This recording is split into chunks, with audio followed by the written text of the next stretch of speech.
जुल्म दी चक्की दे विच इंसान है, जुल्म दी चक्की दे विच इंसान है।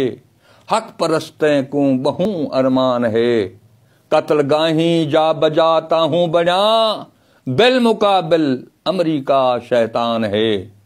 मुसलमाना अखी खोल, हुण तू रह गए ढोल दा पोल।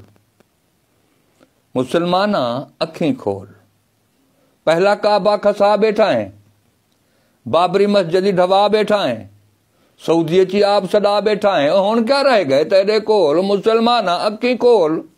अमरीका ए जे झुट्टी लेंदे, मड्डी तैडी लुटी वेंदे, टोटनी तैडा कुटी वेंदे, वाल तू भजदे उंदे कोल। मुसलमाना अखी खोल। पलीसा आपो जोड़ी बैठे, हेरे आपने छोड़ी बैठे, वालिया ने पोड़ी बैठे, ये बनिया नाग बैठे जंग ठोल। मुसलमाना अखी खोल, उत्तो हाथी पेरी आंदे, चार चफेरे घेरी आंदे, तरदा माल अटेरी आंदे, टिंडा नहीं देंदे त्रकड़ी तोल। मुसलमाना अखी खोल, आपस दे विच लड़दा तू पे, गैर दी झोली वड़दा तू पे, हर जा उत्ते सड़दा तू पे, कुसदा पे हर जा बिन मोल। मुसलमाना अखी खोल, झुकसे जे तई गैर दे दरते, मरसे चाचा कर्जे सरते, तकवा नहीं जे रब अकबरते, चाती रखसे नित कशकोल। मुसलमाना अखी खोल, मुसलमाना अखी